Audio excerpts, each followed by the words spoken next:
رمضان کے آتے ہی ہر مومن کا ایک ریہرسل شروع ہوتا ہے، ایک تربیت کا خاص وقت ہے رمضان، کیونکہ قرآن میں رب تعالیٰ نے فرمایا یا ایھا الذین آمنوا کتب علیکم الصیام کما کتب علی الذین من قبلکم لعلکم تتقون، اے ایمان والو تم پر روزے فرض کیے گئے جیسے کہ پہلے والوں پر بھی فرض کیے گئے تھے۔ وجہ کیا ہے؟ لعلکم تتقون، تاکہ تمہیں پرہیزگاری حاصل ہو، تاکہ تم تقوی والے ہو جاؤ۔ تقوی اور پرہیزگاری یہ اتنی ضروری ہے تمہارے لیے کہ جس کے لیے 1 مہینہ پوری تمہاری تربیت کرائی جا رہی ہے۔ یہ تقوی کیا چیز ہے؟ میں آپ سے اگر کہوں کہ یہ بنیاد ہے تمام اعمال کی، تقوی، جو بھی عمل کریں آپ، تقوی جو ہے یہ بنیاد ہے۔ تقوی کا مطلب ہے اللہ کا خوف، اللہ کا خوف، یا جو بھی عمل کرتا ہو وہ صرف اللہ کے لیے کرتا ہو، یہ تقوی ہے۔ اور یہ ہر عمل کے لیے ضروری ہے، ہر عمل کے لیے۔ نماز میں تقوی ضروری ہے، روزے میں تقوی ضروری ہے، حج میں تقوی ضروری ہے۔ آپ دیکھیں حج کا سفر جب کرنا ہو تو رب تعالیٰ نے فرمایا وَتَزَوَّدُوا، توشہ ساتھ میں لے لینا۔ سفر پر جا رہے ہو حج کے لیے، ساز و سامان توشہ ساتھ میں لے لینا، لیکن ساتھ میں ہی کون سا توشہ اچھا ہے؟ یعنی روٹی، سالن، چاول یہ توشہ، کپڑے لتے، حاجات یہ توشہ؟ خود رب تعالیٰ فرماتا ہے فَإِنَّ خَيْرَ الزَّادِ تَقْوَىٰ، سب سے بہترین توشہ تقوی ہے۔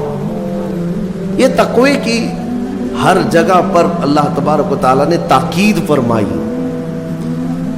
اب میں آپ کو بتاتا ہوں یہ رمضان المبارک جو 1 مہینہ تمہیں تربیت کے راستے سے گزارا جاتا ہے، کس وجہ سے؟ تاکہ تمہارے دلوں میں تقوی آئے، تقوی۔ اور تقوی کی سب سے پہلی جو تربیت ہوتی ہے، صوفیہ اکرام کے پاس جب کبھی کوئی طالب جاتا تھا مرید ہونے کے لیے یا خلافت لینے کے لیے، پہلے کا دور ایسا تھا کہ اولیاء اکرام سب سے پہلے اسے اپنی خانقاہ میں رکھ کر کے بھوکا اور پیاسا رکھتے تھے، کہ بھوک کو برداشت کرنا اور پیاس کو برداشت کرنا اگر تیری عادت بن گئی تو تقوی یوں ہی آ جائے گا۔ سید آل رسول مارہروی رحمۃ اللہ تعالیٰ علیہ، مارہرہ کے بڑے پائے کے بزرگ ہیں، اعلیٰ حضرت کے پیر مرشد، ان کے پاس ایک صاحب آئے، ایک مولانا صاحب آئے خلافت لینے کے لیے۔ شام کے وقت تو پہنچے، سیدھے آتے ہی کہا کہ حضور آپ اپنی خلافت وغیرہ مجھے دے دیجئے۔ تو اس وقت ایسے بالکل بٹ نہیں رہی ہوتی تھی۔ آپ نے کہا آپ آج تو آئے ہیں، مہمان ہیں ہمارے ہاں، رک جائیے خانقاہ میں، کل کو بات کریں گے، رات ہو چکی۔ اور حضرت نے اپنے خادم سے کہا مولانا کی اچھی خاطر تواضع کرو۔ رات کو ان کو ایک کمرے میں رکایا گیا اور ان کو خوب مچھلی کھلائی گئی۔ حضرت کا حکم تھا کہ انہیں مچھلی پیٹ بھر کر کے کھلائیں لیکن پانی مت دینا۔ اور ایک خاص قسم کی وہاں پر مچھلی ملتی ہے اتر پردیش میں، وہ مچھلی کھلائی گئی۔ جب پیٹ بھر کر کے مولانا صاحب نے مچھلی کھائی تو خادم صاحب نے باہر سے دروازہ بند کر لیا، کمرے میں انہیں اندر چھوڑ کر باہر چلے گئے۔ وہ اندر سے پکارتے رہے پانی تو دے دیجئے، کھانا کھا لیا پانی تو دے دیجئے، کوئی سننے والا ہی نہیں تھا۔ وہ پانی کرتے کرتے کرتے اندر سے چیختے رہے، چلاتے رہے، اور پھر جو ہے ان کی آنکھیں بڑی ہو گئی تھیں پیاس کی شدت کی وجہ سے۔ ظاہر سی بات ہے مچھلی کے بعد بہت تیز پیاس لگتی ہے، کیونکہ مچھلی باہر بھی پانی میں رہتی ہے، اندر بھی اسے پانی کی ضرورت ہوتی ہے۔ تو وہ چیختے رہے یہاں تک کہ اب برا بھلا کہنا بھی شروع کر دیا، میں نے ان کی بڑی تعریف سنی تھی لیکن مہمانوں کے ساتھ ایسی بدتمیزی، ایسا سلوک۔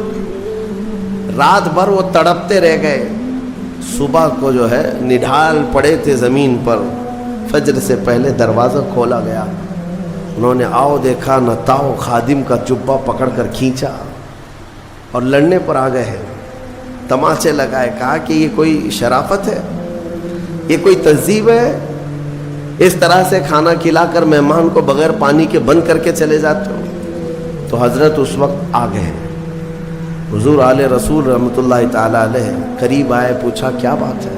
کہا آپ نے ایسا ایسا ہمارے ساتھ سلوک کیا، کہا اب آپ کو پانی دے دیا جائے گا لیکن اب خلافت نہیں دی جائے گی، اس لیے کہ پانی کی پیاس برداشت نہ کر سکے اسے تقویٰ نہیں، اور تقویٰ نہیں تو خلافت کس بات کی؟ تقویٰ کئی چیزوں سے رک جانے کا نام ہے۔ حضرت عمر فاروق رضی اللہ تعالیٰ عنہ سے پوچھا گیا تقویٰ کیا چیز ہے؟ تو آپ فرماتے ہیں کہ یوں سمجھو کہ ایک راستہ ہے جس میں دائیں جانب بھی کانٹے ہیں، بائیں جانب بھی کانٹے ہیں، سامنے تمہاری منزل ہے، دونوں راستوں سے کانٹوں سے اپنے جسم کو بلکہ اپنے کپڑوں کو بچا کر کے نکل جانا، یہی تقویٰ ہے۔ اور رسول پاک صلی اللہ تعالیٰ علیہ وسلم کی ایک حدیث پاک، الحلال بین والحرام بین، فرمایا حلال بھی واضح ہے، حرام بھی واضح ہے۔ کیا چیز حلال ہے یہ بھی پتہ ہے آپ کو، کیا چیز حرام ہے یہ بھی پتہ ہے۔ شراب حرام ہے، خنزیر حرام ہے، مردار حرام ہے، چوری حرام ہے، یہ سب تو پتہ ہے۔ حلال بھی پتہ ہے، اپنے ہاتھوں سے کمائی ہوئی چیزیں حلال ہیں، چاول، گیہوں، باجرہ، یہ سب چیزیں حلال ہیں نا آپ کے۔ پھلوں میں بہت ساری حلال ہے، جانوروں میں جو حلال ہے وہ سب پتہ ہے۔ تو حلال کی لسٹ بھی معلوم ہے تمہیں، حرام کی لسٹ بھی معلوم ہے۔ حضور پاک صلی اللہ علیہ وسلم فرماتے ہیں ان دونوں کے بیچ میں کچھ چیزیں ہیں جن کے بارے میں پتہ نہیں چلتا حلال ہے کہ حرام ہے، ان چیزوں کو چھوڑ دینے کا نام تقویٰ ہے۔ بعض لوگ کیا سمجھتے ہیں حرام کو چھوڑ دینا تقویٰ ہے۔ ارے میاں، حرام کو چھوڑنا تو مسلمان کی شان ہے، ضروری ہے۔ تم شراب نہیں پیتے تو یہ تقویٰ نہیں ہے، یہ تو اسلام کا حکم ہے۔ تم جوا نہیں کھیلتے، چوری نہیں کرتے، یہ تو اسلام کا حکم ہے تمہارے اوپر۔ لیکن کچھ ایسے شک والی چیز سے بھی بچ جاتے ہو، اس کو کہتے ہیں تقویٰ، وہ تقویٰ ہے۔ تقوی کی بہت ساری مثالیں ہیں، لیکن میں آپ کے سامنے ابھی رمضان کے متعلق عرض کرنے جا رہا ہوں کہ جیسے گزشتہ میں نے ایک تفسیر میں بھی عرض کیا، بعض لوگوں کو ایسا لگتا ہے کہ رمضان میں لوڈ شیڈنگ ہوتی ہوگی، کچھ خزانہ خدا میں بچت کے لیے لوگوں کو بھوکا اور پیاسا رکھا جاتا ہے، کچھ رزق بچا لیا جائے۔ نادانو، اللہ رب العزت جو پوری کائنات کا رزاق حقیقی ہے، اسے کسی چیز کی کمی نہیں ہے۔ یہ روزے جو فرض کیے گئے خزانے میں بچت کے لیے نہیں، بلکہ ہمارے جسموں کی اور ہماری روحوں کی اصلاح کے لیے، ہماری روحوں کی اصلاح اور جسموں کی اصلاح کے لیے ہمیں تقویٰ ملے۔ میں آپ کو بتاتا ہوں، ایک سوال میں آپ سے پوچھتا ہوں، آج رمضان میں یہ بہت ضروری ہے، کیونکہ رمضان ہونے کے بعد بھی سب کو پتا ہے کہ چاند دکھتے ہی اللہ شیطانوں کو قید کر لیتا ہے، یہ سب کو پتا ہے۔ حدیث پاک میں بھی سرکش جنات اور شیطان دونوں قید ہو جاتے ہیں، ان کو قید کر دیا جاتا ہے، جب تک چاند نہیں دکھے گا یہ نہیں آئیں گے۔ لیکن جو 11 مہینے ہم بلیم ڈالتے تھے شیطان پر کہ ہم سے برائیاں ہو گئی، گناہ ہو گئی، کیوں؟ ارے شیطان ایسا کرا دیا، شیطان ویسا کرا دیا۔ اب رمضان میں کون کرا رہا ہے؟ شیطان تو ہے نہیں، پھر فجر میں سوتا کیوں ہے؟ بغیر نماز پڑھے ٹانگ پھیلائے ویسی نماز قضا کر رہے۔ کون سا شیطان تمہیں سلایا؟ ابھی تو شیطان ہے نہیں۔ ابھی بھی بہت سارے لوگ چوری کا کھانا نہیں چھوڑتے، بہت سارے لوگ جھوٹ، دغا، غیبت یہ رمضان میں بھی نہیں چھوڑتے۔ تو یہ ان کو کون سا شیطان کروا رہا ہے؟ کون سا شیطان یہ برائیاں کرواتا ہے؟ اس کے جواب کے لیے ایک چیز سمجھنا ضروری ہے۔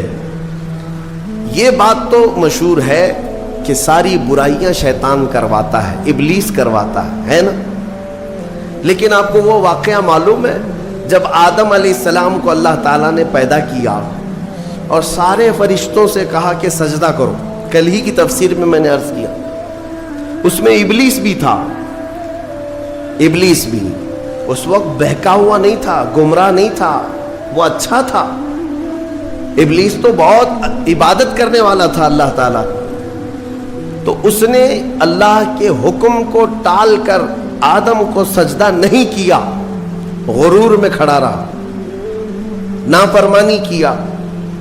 تو اب میں یہ سوال کرتا ہوں کہ ہر ایک کو گمراہ کرنے والا شیطان ہے, تو شیطان کو کس نے گمراہ کیا تھا؟ اس کو کس نے روکا سجدہ مت کرنا آدم کو؟ کوئی ہے بہکانے والا؟ ارے وہ تو پہلا ابلیس ہے, اس سے پہلے تو کوئی ابلیس تھا ہی نہیں, اس سے پہلے تو کوئی شیطان تھا ہی نہیں. شیطان کو کس نے روکا کہ تو بڑا ہے, تو بلند ذات والا ہے, آدم مٹی سے بنا ہے؟ یہ خیال کس نے ڈالا؟ کون سا شیطان تھا اس سے پہلے؟ یہی بات سمجھنے کی ہے. محدثین نے مفسرین نے فرمایا ابلیس کو جس چیز نے سجدہ کرنے سے روکا وہ نفس امارہ ہے, وہ نفس ہے جو آج بھی تمہارے